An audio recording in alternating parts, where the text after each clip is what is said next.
आप सबका खैर मकदम है कश्मीर लाइव के लाइव अपडेट्स में। जम्मू कश्मीर में मौजूदा दौर में रिजर्वेशंस का एक बहुत बड़ा मसला है, जिसको लेके सभी स्टूडेंट्स हैं या जॉब एस्पिरेंट्स हैं वो काफ़ी परेशान हैं। उनकी लगातार डिमांड्स रही है इसको रैशनलाइज करने के लिए, और उसी रिलेटेड एक बहुत बड़ा अपडेट सामने आया है। इसमें एक MHA ने एक क्वेरी भेजी थी जो कैबिनेट सब कमेटी थी उनको, और उसमें पता चला है कि RBA और EWS मतलब रेजिडेंट्स ऑफ बैकवर्ड एरिया और इकोनॉमिकली वीकर सेक्शन, जो दो कैटेगरीज है, उनका जो टोटल शेयर है उसको कम कर दिया जाएगा, जिससे जो ओपन मेरिट है उसका शेयर ऑटोमेटिकली बढ़ जाएगा। जो अभी 30 से 40% है वो ऑटोमेटिकली बढ़ जाएगा। बेसिकली हम आपको शुरुआत से ये मामला समझाते हैं। ये जब उमर अब्दुल्ला सरकार 2024 में इलेक्ट हुई, उसके बाद से काफ़ी स्टूडेंट्स जो है इस चीज़ को लेके प्रोटेस्ट कर रहे हैं। दिसंबर 2024 में CM रेजिडेंस के बाहर एक बहुत बड़ा प्रोटेस्ट जो है हुआ। वहाँ पर सैकड़ों की तादाद में स्टूडेंट्स आए थे। काफ़ी जो लीडर्स हैं उन्होंने भी उन स्टूडेंट्स को ज्वाइन किया, और उनकी एक ही डिमांड थी, जो जम्मू कश्मीर में रिजर्वेशंस है उनको रैशनलाइज किया जाए।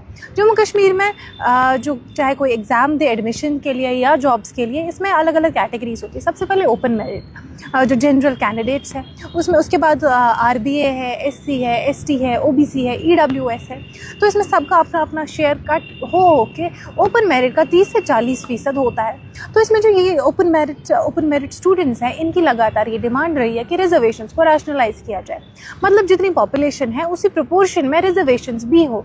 जबकि जम्मू कश्मीर में ओपन मेरिट की तादाद ज़्यादा है, तो इसमें भी जो शेयर है वो काफ़ी ज़्यादा हो, 30% ही 30 से 40% जो अभी है इसको बढ़ाया जाए, क्योंकि इससे ओपन मेरिट स्टूडेंट्स के साथ या ओपन मेरिट जॉब एस्पिरेंट्स के साथ थोड़ा सा उनके साथ थोड़ा अनफेयर हो जाता है कि जब जो उनका शेयर है वो कम रहता है ओवरऑल। इस चीज़ को लेकर जब दिसंबर 2024 में प्रोटेस्ट हुए CM रेजिडेंस के बाद, उसके बाद CM ने डायरेक्ट किया और अपने कैबिनेट को, और एक कैबिनेट सब कमेटी बनाई गई, जिन्हें बताया गया कि आप 6 महीने के अंदर एक रिपोर्ट तैयार कीजिए, सभी जो इसको फैक्टर्स हैं उनको रिव्यू करें, और उसके बाद मे बी एक ऐसा जाएगा कि उसके आगे ही कुछ ऐसा बेसिस बनेगा जिसके बाद रिजर्वेशन को मे बी रिवाइज़ किया जाएगा। जो रिजर्वेशन पॉलिसी है उसमें कोई एक्शन लिया जाएगा। तो जब 6 महीने हुए इसके मुकम्मल, तो उसके बाद सरकार को लगातार पूछा, तो उनका एक ही रिस्पॉन्स आ रहा था कि अभी हम इसे पब्लिकली नहीं बोल सकते, पर जो रिजर्वेशन जो ये सब कमेटी है इनकी रिपोर्ट तैयार है और उसे फॉरवर्ड कर दिया गया है LG को, और LG से जो ही अप्रूवल आ जाएगा तो वो पब्लिक के सामने आ जाएगी। पर इसमें अभी तक भी कोई चीज़ सामने नहीं आ रही थी। इनफैक्ट दिसंबर 2025 में एक और बार प्रोटेस्ट होने वाला था, जिसको जब एक दिन मुनाकद हुआ उसके बाद ही रात को ही काफ़ी लीडर्स ने बताया, उन्होंने ट्वीट किया कि उनको हाउस अरेस्ट किया गया है। तो फिर वो प्रोटेस्ट हुए नहीं, पर उसका रीज़न भी यही था कि रिजर्वेशन रिपोर्ट जो है, रिजर्वेशन पॉलिसी, जिसे 1 साल पहले जिस पर प्रोटेस्ट हुआ उसको लोगों के सामने जो उसको पब्लिक किया जाए कि इस रिजर्वेशन रिपोर्ट में क्या तैयार हुआ, क्या रिकमेंडेशंस हुई है।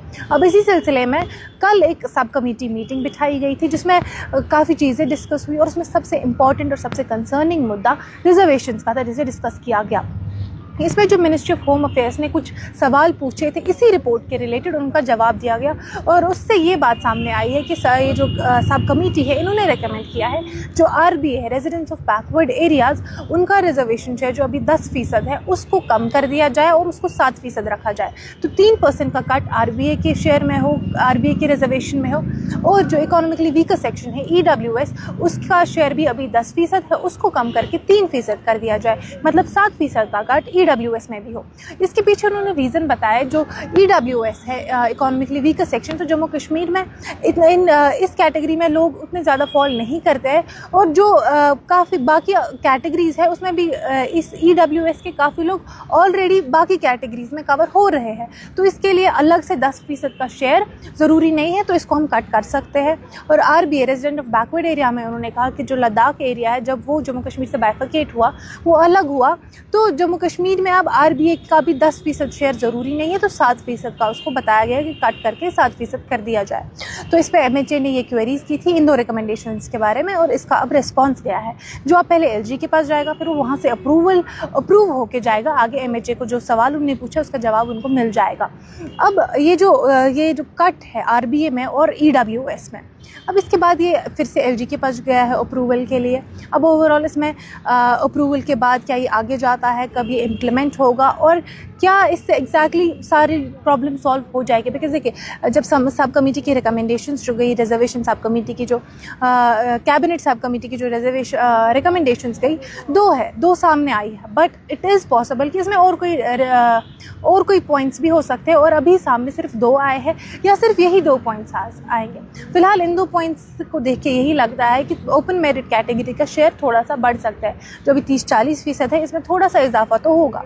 अब ये क्या ओवरऑल इसमें और कोई रिकमेंडेशन है जिससे और बेनिफिट हो सकता है, या यही है जो टोटल बेनिफिट होगा, बट अभी भी इम्प्लीमेंट नहीं हुआ है, अभी इस पर अप्रूवल बाकी है, अभी इसका इम्प्लीमेंटेशन बाकी है। अब आने वाले कुछ वक्त में पता चलेगा कि इसको अप्रूवल मिलता है, MHA से भी इसको ग्रीन सिग्नल मिलता है, और फिर एग्जैक्टली ये इम्प्लीमेंट कब होगी ऑन ग्राउंड, स्टूडेंट्स को इसका क्या बेनिफिट मिलता है, और क्या जो उनकी डिमांड्स है वो फुलफिल होंगी इससे, ये आप और हम मिलकर देखेंगे। आज की इस अपडेट में इतना ही। आप देखते रहे कश्मीर।